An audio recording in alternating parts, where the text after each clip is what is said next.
1000 વર્ષ જૂનું મંદિર, જ્યાં સૂર્યના કિરણો વર્ષમાં માત્ર 2 વાર જ પહોંચે છે. આર્કિટેક્ટને જોઈને વિદેશીઓ માથું ટેકે છે.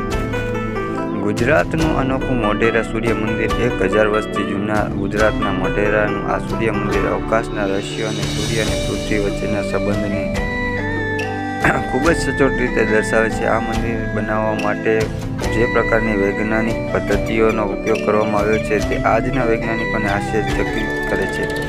ભારત સંસ્કૃતિ, કલા અને વિજ્ઞાનના વારસામાં એટલું સમૃદ્ધ છે કે વિશ્વના ઘણા દેશોના વિદ્વાનોએ આપણી પાસેથી જ્ઞાન લીધું છે, પરંતુ ઘણી વખત પશ્ચિમી સંસ્કૃતિ તરફ જોતા આપણે આપણા આ વારસાને ભૂલી જઈએ છીએ.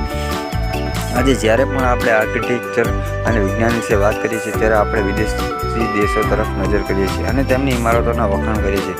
પરંતુ શું તમે જાણો છો કે ભારતમાં એક એવું મંદિર છે જે ભૌતિક શાસ્ત્ર, ખગોળશાસ્ત્ર, જ્યોતિષ, સાહિત્ય અને વાસ્તુશાસ્ત્રનું એવું અદ્ભુત ઉદાહરણ છે કે આજના આર્કિટેક્ટ અને વૈજ્ઞાનિકો પણ તેના રહસ્યને સમજવામાં અસમર્થ છે. આ મંદિર મોઢેરાનું સૂર્ય મંદિર, જે ખગોળશાસ્ત્રીય વિજ્ઞાન અને કલાત્મક નિપુણતાનું ઉદાહરણ છે. 1000 વર્ષથી ગુજરાતના મોઢેરાનું આ સૂર્ય મંદિર અવકાશના રહસ્યો અને સૂર્ય અને પૃથ્વી વચ્ચેના સંબંધને ખૂબ જ સચોટ રીતે દર્શાવે છે. આ મંદિરના નિર્માણમાં જે પ્રકારની વૈજ્ઞાનિક પદ્ધતિઓનો ઉપયોગ કરવામાં આવ્યો છે તે આજના વૈજ્ઞાનિકોને આશ્ચર્યચકિત કરે છે. સૂર્યના કિરણો વર્ષમાં માત્ર 2 દિવસ ગર્ભગૃહમાં પડે છે. પાટણ જિલ્લામાં મોઢેરાનું આ સૂર્ય મંદિર પુષ્પાવતી નદીના કિનારે બંધાયેલું છે. તે 1026માં સોલંકી વંશના રાજા ભીમદેવ પ્રથમ દ્વારા બનાવવામાં આવ્યું હતું. આ મંદિરના ગર્ભગૃહમાં સૂર્યના કિરણો વર્ષમાં માત્ર 2 દિવસ જ પહોંચે છે. સૂર્યમંડળના કેન્દ્ર સૂર્યને સમર્પિત આ મંદિરના ગર્ભગૃહને માત્ર ઉનાળામાં અયનકાળ અને સૌર સમપ્રકાશીય દિવસોમાં સૂર્યપ્રકાશ મળે છે. 21 જૂન એ ઉત્તરીય ગોળાર્ધમાં સૌથી લાંબો દિવસ છે. તકનીકી રીતે આ દિવસને સમર અયનકાળ કહેવામાં આવે છે, જ્યારે સૌર સમપ્રકાશીય સમયે સૂર્ય વિષુવવૃત્ત સાથે સીધો જ હોય છે. એટલે કે જો કોઈ વ્યક્તિ વિષુવવૃત્ત પર ઊભો હોય તો સૂર્ય તેના માથા ઉપર સીધો જ દેખાશે. તે પણ સમજી શકાય છે કે વર્ષના આ દિવસે અડધા ગ્રહ સંપૂર્ણ રીતે પ્રકાશિત હોય છે અને આ સમયે દિવસ અને રાત લગભગ સમાન હોય છે. હીરો સૂર્યના કિરણોથી ચમકતો હતો. હકીકતમાં એવું કહે છે કે આ મંદિરના ગર્ભગૃહમાં જ્યાં સૂર્યનું પ્રથમ કિરણ પડે છે ત્યાં સૂર્ય ભગવાનની સોનાની મૂર્તિ હતી.